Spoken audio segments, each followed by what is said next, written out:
So in general passage 2 ဖြည့်ပြီးသွားပြီဆိုတော့ passage 3ကိုဆက်ပြီးဖြည့်ပြပါမယ်။ passage 3မှာဆိုရင်လိုရိုးလုံးစင်တိုင်းပဲကျွန်တော်တို့3မိနစ်လောက်ဖတ်မယ်ဒီမှာ10မိနစ်လောက်တော့အချိန်ယူမယ်။ The history of the tortoise ကဲဒါဆိုဖတ်ကြည့်အောင် If you go back far enough everything lived in the sea. Moving from water to land involved a major redesign of every aspect of life, including breathing and reproduction. There is evidence that all modern turtles are descended from a terrestrial ancestor which lived before most of the dinosaurs. Walter Joyce and blah blah blah blah blah. Yale University obtained 3 measurements in these particular bones. Tortoise therefore represent a remarkable double retain. You might think therefore that modern land tortoises have probably stayed on land ever since those early times. Okay. အဲ့တော့ဒီမှာသူပြောထားတဲ့ပုံကြည့်ချင်းအပြင်အဓိကအားဖြင့်ဘာကိုပြောချင်တာလဲဆိုတော့ဒီလိတ်တွေရဲ့သမိုင်းကြောင်းကိုပြောချင်တာဖြစ်မယ်ဒါကောင်းစင်ကနေကြည်တာပေါ့နော်အဲ့တော့ဒီမှာဆိုရင်လိတ်တွေကဘယ်လိုရေထဲကိုသွားလဲဆိုတဲ့အကြောင်းအရာရဲ့ဘယ်လိုမျိုးdevelop ဖြစ်လာတဲ့ evolution ဖြစ်လာတဲ့ဆိုတဲ့အကြောင်းလေ့လာတဲ့ဟာတွေပြောပြထားတာဖြစ်မယ်နော် passage 3ကတော့ကျွန်တဲ့ဟိုင်းနဲ့ရှင်လို့ရှင်ရင်သူကပို့ပြီးတော့ခက်ခဲမယ်လို့ယူဆလို့ရတယ်ဘာလို့လဲဆိုတော့စာလဲပိုများတယ်ပေါ့နော်ဒီမှာ column နှစ်ခုခွဲပြီးရေးထားပါတယ်ဒါဆိုရင်အောက်က text type တွေကိုလေ့လာကြည့်အောင် text type တွေဘယ်လိုမျိုးရှိလဲ no more than 2 words လေဒီမှာဆိုရင်လည်းဗာလဲဆိုတော့ short answer question ပါပြန်ပြီပြီးတော့ဒီမှာ true false not given ပြီးလို့ရှိရင်ရှိမလဲဆိုတော့ quality ဖြစ် completion ကိုကstep by step သွားတယ် step completion တစ်ခုရှိမှာပေါ့နော်ဒါက no completion လို့ပြောလို့ရမယ်တူ no completion အမျိုးအစားတစ်ခုရှိတယ်အဲ့တော့ quality ဖြစ်နဲ့ဆိုင်တာနှစ်ခုရှိမယ်ကျွန်တော် true false not given ကိုအရင်ဆုံးဖြေလိုက်မယ်True false not given ဒီ test type သုံးတယ်မှာအခက်ဆုံးဖြစ်တဲ့အတွက်ကြောင့်မလို့ကျွန်တော် true false not given ကိုအရင်ဆုံးဖြစ်မယ်။ကြောင် turtles were among the first group of animals to migrate back to sea အဲ့တော့ lake တွေဟာပထမဆုံး first group of animals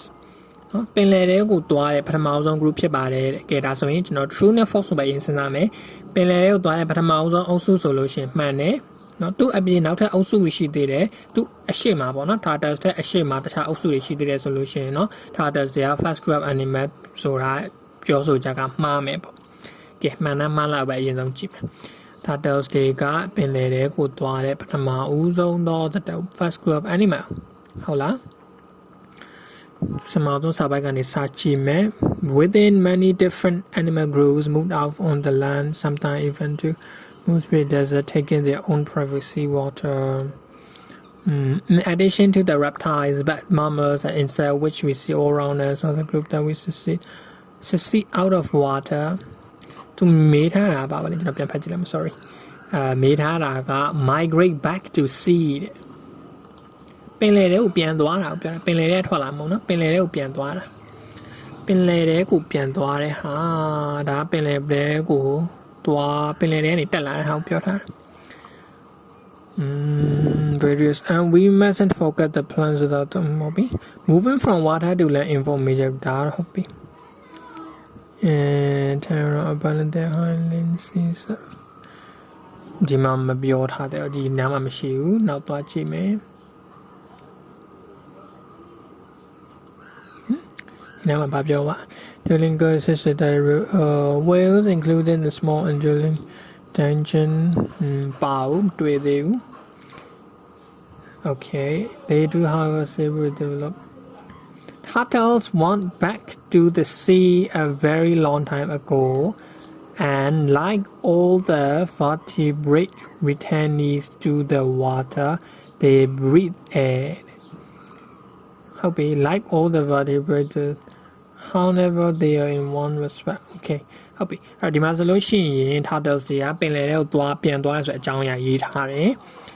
တခြားသော returnees ဆိုတော့ turtles တွေလိုပဲပြန်သွားတဲ့လူတွေရှိမယ်ဒါပေမဲ့ဘယ်သူကအရင်ဆုံးပြန်သွားတာလဲဘယ်သူကနောက်မှပြန်သွားတာလဲဆိုတာမပြောထားဘူးအရင်ဆုံးပြန်သွားပါတယ် turtles တွေက first group animal ဆိုတာလဲပြောထားချက်မပါဘူး ပြောတာချက်မပါတယ်လို့ပဲ data တွေထက် first group animal data မဟုတ်ရင်တခြားဘယ် group ဘယ်သူလဲဆိုတာဘယ်တဝါလဲဆိုတာပြောထားတယ်မပါဘူးဒါကြောင့်မလို့ကျွန်တော်ဒီမှာ true နဲ့ false ကောက်ချက်ချလို့မရဘူးဒါဆိုတော့ not given ဖြေတာမယ် not given ကဲနောက်တစ်ခု It is always difficult to determine where an animal lived when its fossils remain are incomplete နော်ပြောခက်မယ်တဲ့ဒီ animal ဒီတဝါဘယ်မှာနေခဲ့လဲဆိုတာပြောဖို့ခက်မယ်ဘယ်အချိန်မှလဲဆိုတော့သူ့ကိုတွေ့တဲ့ကြောက်ဖေးရုပ်ကျွင်းကြံခဲ့တဲ့ကြောက်ဖေးရုပ်ကျွင်းတွေကမပြည့်စုံလို့ရှိရင်ပြောဖို့ခက်လိမ့်မယ်တဲ့ကဲဟုတ်ပြီအဲ့တော့ကြောက်ဖေးရုပ်ကျွင်း fossil remain နဲ့ပတ်သက်ပြီးတော့ကျွန်တော်တို့ကြည့်ရမယ်အဲ့တော့ fossil remain နဲ့ပတ်သက်ပြီးတော့သူတို့နေခဲ့တဲ့နေရာကိုကျွန်တော်တို့ပြောရတာလွယ်လားမလွယ်လား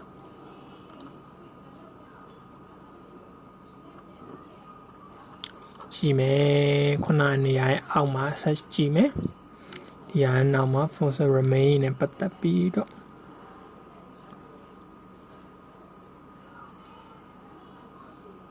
ဒါမှမပါဘူး There are two key fossils တွေ့တယ် blah blah blah blah How can we tell whether fossil animals live on land or in water especially if only fragments are okay ဒီမှာသိကျင်မယ်လို့ပြောမယ်အပိုင်းစာလေးပဲသိကျင်မယ်တွေ့လို့ရှိရင်ဘယ်လိုမျိုးပြောလို့ရလဲဆိုတာသိကျင်လိမ့်မယ် sometimes it's obvious okay နော်ဟုတ်ပြီဒီမှာပြောထားချက်အရာဆိုလို့ရှိရင် how we can tell ဆိုတော့ဘယ်လိုပြောနိုင်လဲဆိုတော့သိကျင်လိမ့်မယ်လို့ပြောထားတယ် if only fragments are found ဒီ fossil remain တွေမပြည့်စုံတဲ့ fossil remain အပိုင်းစာလေးပဲတွေ့ရင်တော့မှဒီဟာကရေလိပ်လားကုန်းလိပ်လားဆိုတာနော်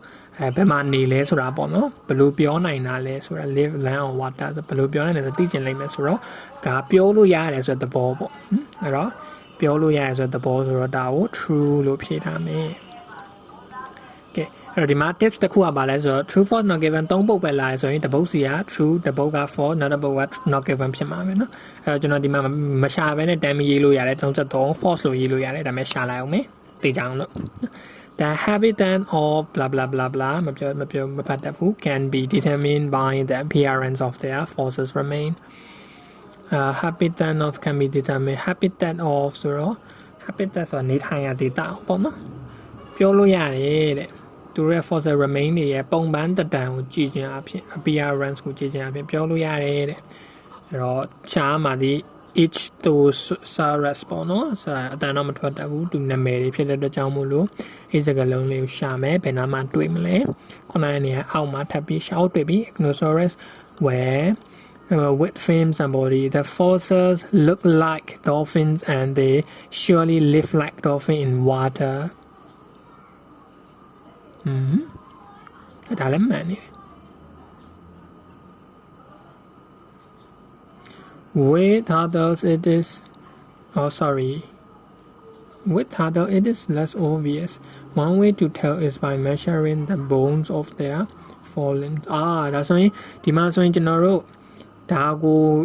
ရှာလိုက်တာက appearance က dolphin နဲ့တူတဲ့အတွက်ကြောင့်မို့လို့ပင်လယ်ထဲမှာနေရေထဲမှာနေတယ်ဆိုတာကို they surely live like dolphins in the water ရေထဲမှာနေဆိုတာကိုချက်ချင်းပြောလို့ရတယ်ကဲဆိုတော့ဒါက true ဖြစ်နေပြီဒါဆိုရင်ကျွန်တော်ဒီစားချက်ကမှားနေမယ်တခါ32ကမှားသွားတယ်ပေါ့ it is always difficult အမြဲတမ်းခက်ခဲပါတယ်တဲ့ဟုတ်တယ်လေဟုတ်တယ်ကျွန်တော်ယူဆချက်ကမှန်ပြီးရေးရမှားသွားတယ်နော် fragment ပဲသိရင်တော့မှဗမာနေလဲကျွန်တော်တို့ပြောလို့ရတယ်လို့ရေးထားတယ်ဒီမှာပြောရတာခက်တယ်လို့ရေးထားတယ်ဆိုတော့ပြောရလို့ရနေပါတယ်ဆိုမှတော့ false ပေါ်တာဟုတ်ပြီအဲ့တော့အဲ့လိုမျိုးလေးမှားပြီးစဉ်းစားနိုင်တာမျိုးလေးရှိတယ်။ကဲဒါဆိုလို့ရှိရင် true false not given ပြီးသွားပြီဆိုတော့နောက်တစ်ခုဆက်သွားမယ်။ဒီမှာ true false not given နဲ့နောက်တစ်ခုကသူ့ပေါ်မှာပဲရှိတယ်။ no more than 2 words short answer question ရှိတယ်။ပြီးအောက်မှာ quad လည်းဖြည့်ဆိုတော့ short answer question အရင်ဆုံးဖြည့်လိုက်မယ်။ short answer question ဆိုရင်ဒီမှာသူပြောထားလဲဆိုတော့ no more than 2 words စကားလုံးနှလုံးထက်မပိုပါနဲ့ဟုတ်ပြီ။နှလုံးကိုဦးစားပေးမယ်။နှလုံးထက်မပိုရအောင် short answer question ဖြည့်မယ်။ Okay, nasa khoma me thale. What had to transfer from sea to land before any animals could migrate? အဲ့တော့ ပင်လယ်တွေကနေပြီးတော့မြေပြင်ကိုဘာက transfer လုပ်ရမလဲတဲ့ကူးပြောင်းရမလဲတဲ့ animal တွေမပြောင်းခင်အဲ့တော့အဲ့ဒီဟာက animal တွေမပြောင်းခင်ကတည်းကဟိုကသူကမြေကြီးပေါ်ရောက်နေရမှာအဲ့တော့အဲ့ဒါဘာလဲပေါ့နော်ဖတ်ကြအောင်ကဲမြေကြီးပေါ်ကို animal တွေမတိုင်ခင်ရောက်ကမဲ့ဟာကဘာလဲတူ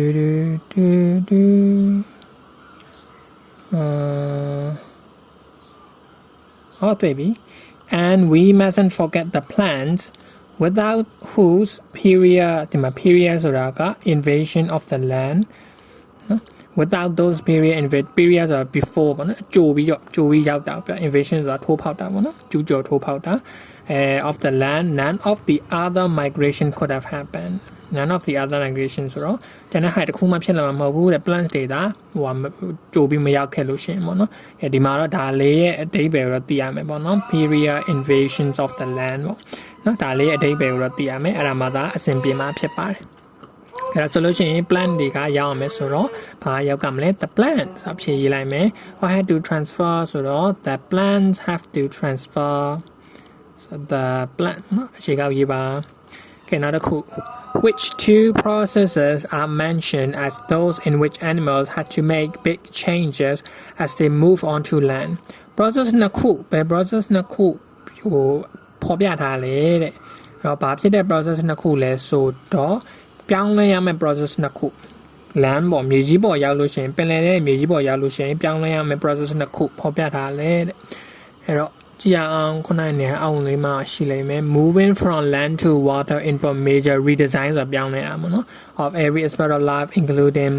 breathing and reproduction အဲ့တော့ process နှစ်ခုဆိုတော့ breathing reproduction ပေါ့နော်သူက no more than 2 words လို့ဖြစ်တဲ့အတွက်ကြောင့်မလို့ and ထည့်စရာမလိုတော့ဘူး breathing ပြီးတော့ comma ကုန်မယ်ပြီးရင် reproduction ဆိုပြီးရေးလိုက်မယ်နော်အဲ့ဒါကိုပြောင်းလဲရမယ်which physical features possessed by their ancestor do ways like အဲ့တော့ ways ရဲ့ရှေ့မျိုးဆက်တွေမှာတော့အဲ့ဒါ physical feature ရှိတယ်ဒါပေမဲ့အခုလက်ရှိ ways တွေမှာမရှိဘူးပေါ့နော်သူရဲ့ as ဘိုးဘေးပြပြနဲ့ပိုင်ဆိုင်တဲ့အခု ways တွေမှာတော့မရှိဘူး like ဆိုတာမရှိတာမျိုးကဲအခုမှမရှိတဲ့ဟာတဲ့အဲ့တော့ဒီနာကနေရှာမယ် whales တွေနဲ့ပတ်သက်ပြီးတော့ whales တွေနဲ့ပတ်သက်ပြီးတော့ဒီမှာ whales တွေပြီး whales including small whales we call dolphins and dungeons with their close cousins and manatee she's to land creature altogether ဒီမှာမပါသေးဘူးfew marine habits of their remote ancestors they don't even come ashore to breed they do however stay with air having never developed anything equivalent to grails of their early marine ဆိုတော့ဒီမှာ grails of their earlier marine ဆိုတော့ grails ဖြစ်မယ်နော်ရေရက်ပေါ့ having never developed လို့ပြောထားတာကို never developed ဆိုလုံးဝမရှိတာလုံးဝမဖွံ့ဖြိုးလာတာ grails of their နော် equivalent to grails of their earlier marine incarnation တိတ်ပဲမသိဘူးဒါပေမဲ့ earlier marine ဆိုတဲ့ကြောင့်မလို့သူ့ထက်စောတယ်ဆိုတော့သူရဲ့ဘိုးဘေးပြီးပင်နေဖြစ်မှာပဲပေါ့ဟုတ်ပြီအဲ့တော့ grays ဖြစ်မယ် with feature grays ပေါ့နော် GIS grays ပြီးတော့ which animals might သူကဘယ်သူနဲ့တူမှာလဲအော်ခုနဖတ်ခဲ့တယ်ဒီကောင်လေးကဘယ်သူနဲ့တူလဲတဲ့ကဲဘယ်သူနဲ့တူလဲပြောခဲ့တာတွေ့လိုက်တယ်ဒီမှာတွေ့ပြီ where of the dinosaur with fins and shrimp body like the fossil look like dolphins ဟုတ်ပြီ dolphin နဲ့တူတယ်အဲ့တော့ dolphins ပေါ့သူအဖြစ် okay dolphin ရေးလိုက်မယ်ကဲဟုတ်ပြီဒါကိုအရင်ဆုံးတိုက်ကြည့်မယ်အဖြစ်သွားတိုက်ကြည့်မယ်ဒါက that's one passage 3 that's 2 okay that's 1 oh sorry that passage 3 ni plants ဟုတ်တယ်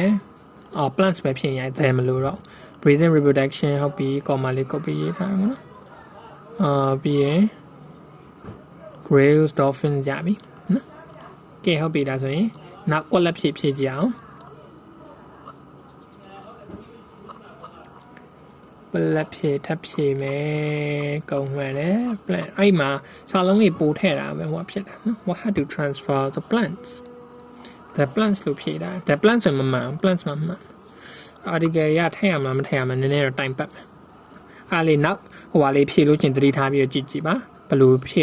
ည့်လေးရှိလဲပေါ့နော်အများဆုံးဘယ်လိုမျိုးလာလေးရှိလဲကဲနောက်တစ်ခုက quality ဖြည့်သွားမယ်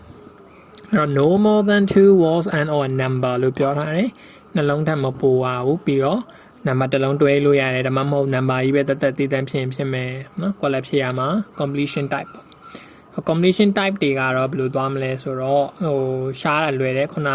ရှားမဲ့စကားလုံးသိလို့ရှင်တော့လွယ်တာပေါ့နော်ကဲအဲ့တော့ဒီမှာဆိုရင်ဒီလိုဟာမျိုးကကြတော့ step သွားတယ်ပေါ့နော် process completion ပေါ့ process completion တော့ခေါင်းစဉ်ပေးထားတယ်အဲ့လိုမျိုး completion တွေအဲ့ခေါင်းစဉ်ကလည်းအရေးကြီးတယ် method of determining where the ancestor of turtles and tortoises came from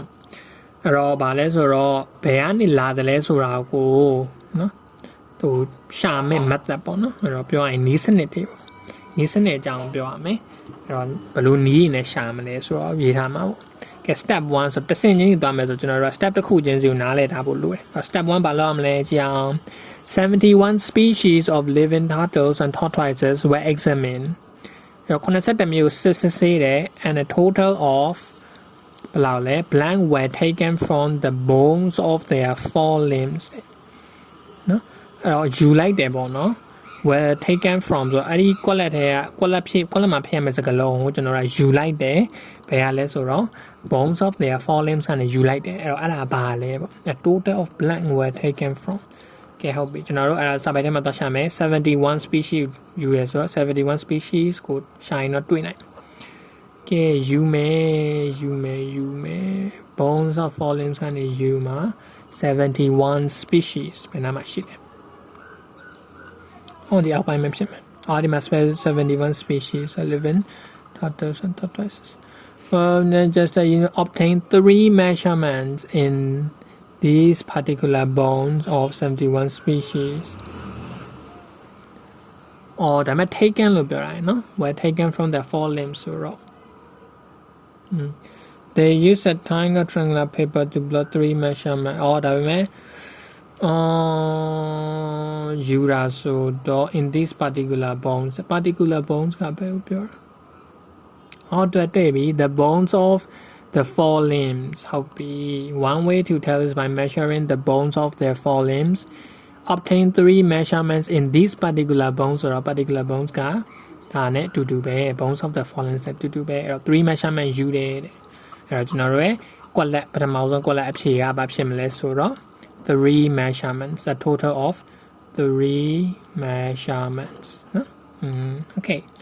ကဲပြီး 3 measurement ယူပြီး step 2နောက်တစ်ဆင့်ဘာလုပ်အောင်လဲဆိုတော့ the data was recorded on a တဲ့ကြားလိုက် data ကို record လုပ်တယ်တဲ့ on a အဲ့ဒီပုံမှာ record လုပ်တယ်တဲ့ဟုတ်ပြီဘယ်ပုံမှာ record လုပ်လဲပေါ့necessary for comparing the information ဘာလို့ record လုပ်ရလဲဆိုတော့ compare လုပ်ဖို့တဲ့အဲ့တော့ဘယ်ပုံမှာ record လုပ်လဲဆိုတော့ကြည့်လိုက်မယ်နိခုနနာမှာပဲရှိမယ်ဟုတ်ပြီကြော်သွားပြီလားလန့်သွားOkay,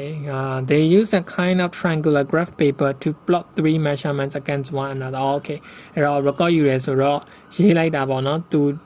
ဒီလိုမျိုး quality ဖြည့်ရကြတာလေတစ်ပိုက်တွေ့ရင်တစ်ပိုက်မှာပဲအဖြေအကုန်လုံးရှိတာမျိုးများတယ်เนาะအဲ့တော့နောက်တစ်ကြောင်းမှာများသောအားဖြင့်တွေ့နိုင်တယ် They use a kind of triangular graph paper ဆိုတော့ recorded on a graph paper ထည့်လိုက်မှာပေါ့နောက်နှလုံးထပ်ပုံဖြည့်အောင်ဆိုတော့ graph paper ထည့်လိုက်မယ် triangular graph မဟုတ်တော့ graph paper graph ပေါ်မှာစင်းရင်တွေ့မယ်ပေါ့နော် on a graph paper ပြီးတော့အောက်ကမ်းရလာကပါလဲ land tortoises were represented by a dense blank of points towards the top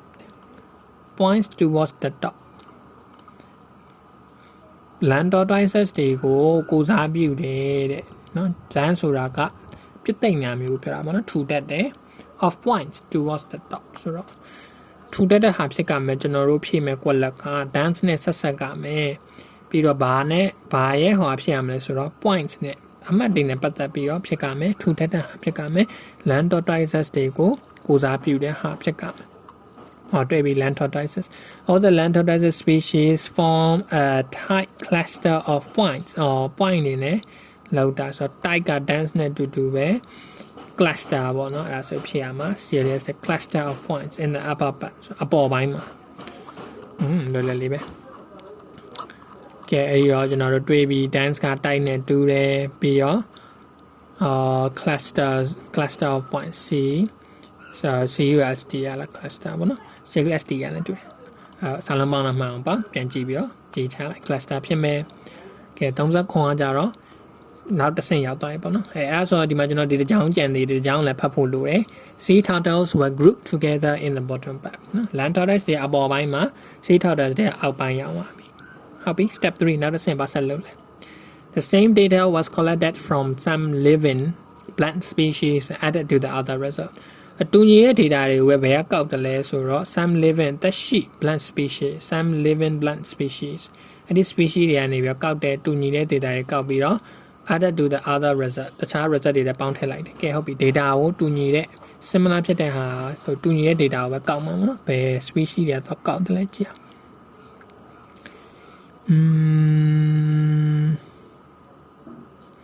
There was no overlap except one they added some species နော်ထပ်ပေါင်းထည့်တာ some species လို့ပဲပြောတာ some species ဘာလဲမသိသေး that spent time both in water and on land ရေထဲမှာရောကုန်းပေါ်မှာရောတက်ရှင်နေနိုင်တဲ့ some species တွေပေါင်းထည့်တဲ့ sure enough these ဆိုတာခုန some species မျိုးနာ or amphibious species okay ကျွန်တော်တွေ့ပြီ amphibious species ဆိုတော့ column မှာပြရမှာက amphibious ပဲကျွန်တော်မို့မတိတ်ပြနားလဲကြမလို့စကလုံးတွေ့ရင်တန်ပြီးတော့ဖြေလိုက်လို့ရတယ်။အဲတေချာရမယ်နော်ကိုစကလုံးမှန်တာတော့နော် amphibious species ဖြေလိုက်ပါမယ်နော်။အဲ့ကွက်လက်ရှေ့နဲ့အနောက်မှာရှိတဲ့စကလုံးနဲ့အရင်ရေးကြည့်။ဒါဆို amphibious species နဲ့တွဲတာကဟိုမှာဆိုလဲ dense cluster of points နော်ဒါမျိုးလေးတွေကင်နေတယ်နော်။ကွက်လက်ဖြေအဲ့ဒါလေးတော့တခုကောင်းတယ်။ဒီနောက်ဆုံးအဲ့ဒီရလက်ကပါလဲ the points for the species turn out to be positioned about blank up the triangle between land tortoise and the sea turtle. Land tortoise sea turtle ကြား position ကတည်ရှိနေတာပေါ့နော် triangle လေးမှာအဲ့ဒီနေရာလေးမှာတည်ရှိဒါဆိုသူ triangle ခုန graph ပေါ်မှာတည်ရှိတဲ့နေရာဖြစ်နေကျွန်တော်အပေါ်က step 2နဲ့ချိတ်ဆက်စဉ်းစားကြည့်လို့ရှိရင်အပေါ်ဘက်မှာ land tortoise အောက်ဘက်မှာ sea turtle လို့ရှိတယ်ဒါဆိုရင်ဒီကောင်ကအင်းတစ်ခုကြား triangle ဘယ်နေရာမှာရှိနေလဲပြောထားလိုက် triangle ဘယ်နေရာမှာရှိနေကြည့် result approximately show up on the triangular graph approximately halfway between what cluster of sea turtle and the triangle okay ဟုတ်ပြီအဲ့တော့ halfway နောက်မှာတဝက်နောက်မှာရှိနေဆိုဒီမှာကြည့်အောင် triangle ဘယ်နေရာမှာ position about ဟောဒီမှာဆိုရင် halfway ထည့်လိုက်မယ် halfway okay နောက်ဆုံး step bones of plant were examined a similar way and the result added အဲ့ဒီအလိုလိုပဲဒီဟိုစစ်ဆေးတယ်ပြီးတော့ result တွေကိုထည့်ပေါင်းလိုက်တယ်အဲ့တော့ထွက်လာရလက်ကဘယ်လိုလဲ the position of the point indicated that both these ancient creatures were point တဲ့ position များညွှန်ပြတယ် both the ancient creature နှစ်ခုစလုံးကဝဲတခုဖြစ်မှာနော်ဝဲဘာဖြစ်မလဲကြည့်အောင်အဲ့ဒီတော့ခုနဟာလေးပြန်ပါမယ်ဒီမှာ bones of there are points on the graph on right in the drawing culture. Both of these fossils were dryland tortoises. Okay, အဲ့ကျွန်တော်ဖြည့်မယ်ဆိုရင် dryland tortoises ဆိုဖြည့်ရမှာပေါ့ okay အဲ့လိုwere dryland tortoises. Okay, very good. ဟုတ်ပြီဒီမှာ40ကျန်နေတယ်ကျွန်တော်ဒါလေးပဲတစ်ခါလုပ်လိုက်မယ်ပြီးတော့အဖြေပြန်တိုက်ကြဒါကြတော့ဗာလဲဆို multiple choice question ပေါ့နော် multiple choice question ဆိုရင်မေးခွန်းကိုသိချာဖတ်ဖို့လိုမယ်ပြီးတော့ကြာမှာအဖြေကိုလာတွေ့မယ်နောက်ဆုံးလိုမျိုးတစ်ခုရဲ့မေးတဲ့ဟာမျိုးတွေပါတတ်တယ်ပေါ့နော်နောက်ဆုံးပိုင်းမှာမေးတဲ့ဟာမျိုးပေါ့နော်အဲ့လိုဟာမျိုးဆိုရင်ကိုကသွားဖတ်နေကြမလို့တော့ဘူးကိုရှေ့မှာလုပ်ခဲ့ပြီးသားဖတ်ခဲ့ပြီးသားရဲ့ knowledge တွေအခြေခံပြီးတော့တန်းပြီးဖြေလို့ရတယ်နော်ပြီးတော့ဒါက location တိကျရှာတဲ့နေရာမရှိဘူးပေါ့နော်အဲ့တော့ဟိုကတပုံလုံးလှမ်းခြုံပြီးတော့ပြောရမှာပေါ့According to the writer, the most significant thing about tortoises is that writer ရဲ့အဆိုအရနော်tortoises တွေရဲ့ အထင်ရှားဆုံး most significant thing ကအဲ့ဒါဖြစ်ပါတယ်၄ခုရရွေးပြရမယ်ကျွန်တော်တို့ကဘာမလုပ်အောင်လဲဆိုလို့ရှိရင်ဒီမှာပေးတဲ့ option တွေကိုအရင်မဖတ်နဲ့မရှိနေတာမဖတ်ပါနဲ့ option တွေမဖတ်နဲ့ဒါလုပ်အောင်လဲဆိုတော့ဒီလိုဟာမျိုးဆိုရင်ကျွန်တော်တို့ရဲ့တည်ပြီးသားဟာတွေကိုစဉ်းစားပြီးတော့ဖြေလို့အဆင်မပြေသေးဘူးเนาะအဲ့တော့တဘောလုံးခြုံမေးရမှာမဟုတ်ဘူးအဲ့ location ရှိလိမ့်မယ်တဘောလုံးခြုံမေးရမှာမဟုတ်ဘူးဆိုwriter အဲ့ဒါဘယ်လိုမျိုးလဲဆိုတော့နောက်ဆုံးအပုတ်ဖြစ်တဲ့ကြောင့်မလို့နောက်ဆုံးအပိုင်းမှာရှိတယ်နောက်ဆုံးနှစ်ပိုင်းကတစ်ပိုင်းနောက်ဆုံးပိုင်းဖတ်ကြည့် Tortoises therefore represent remarkable double return in common with all mammals replying their remote ancestors were marine fish and before that various more or less worm-like creatures lived in the sea with abundant bacteria. Later ancestors lived on land and stayed there for a very less number of generations. Later ancestors stayed, evolved back into the water and became sea turtles, and finally they returned yet again to the land as tortoises, some of which lie in the forest. Okay? A remarkable double return to the this exists the moon atmosphere continuously. A double return ဖြစ်တာက significant ဖြစ်တာပေါ့အဲ့ဒါဆို remarkable လို့ပြောတာ double return ဖြစ်တာ significant ဖြစ်တယ်အဲ့ဒါအကြောင်းနဲ့ပတ်သက်ပြီးရေးထားတာရှိတယ် They are able to adapt to life in extremely dry environment မဖြစ်နိုင် Their original life form was a kind of မဖြစ်နိုင် They have so much in common with each other မဖြစ်နိုင် They have made the transition from sea to land more than one yet ဆိုတော့ double return လို့ပြောထားတာ။အဲ့ဒါကြောင့်မလို့ဒါပဲဖြစ်နိုင်တယ်နော်။တခြားတွေပြန်စဉ်းစားကြည့်မယ်ဆိုလဲ writer အရာ significant ဆိုထူးခြားတဲ့ဟာဖြစ်ကြမှာနော်ကျွန်တော်တို့က။နံပါတ် C ကိုရွေးကောင်းရွေးနိုင်တဲ့သူကြောင့်သားတွေကဒါမှမပါလဲဆိုတော့ sea turtle နဲ့ဆင်တူတာတော့မှန်နိုင်တာပဲ။နော်။ကုန်းလိမ့်နဲ့ရေပိတ်ပါဆိုမှတူတာတွေတော့များမှာပေါ့။အဲ့တော့ဒါက true ကြကြမဟုတ်ဘူးလို့ယူဆလို့ရတယ်။နံပါတ် D ကဒါမှန်ပါ They have made the transition from ဆိုပြီးနံပါတ် D ကိုရွေးမယ်။ Okay ဒါဆိုအဖြေလေးတင်လိုက်ကြအောင်အပွားဖြေလေးစုမယ်3 measurement ပြီးတော့35ကဘာလဲဆိုတော့ triangle graph paper နော် graph paper ဖြေလာတယ်အဲ့တော့ဘက်လက်ကပဲဟို triangle graph ဖြေရမလား graph paper ဖြေရမလား graph paper ပဲဖြေ then cluster living amphibious about halfway dry land or tortoise နော် dry land tortoise okay ဖြေလိုက်ကြည့်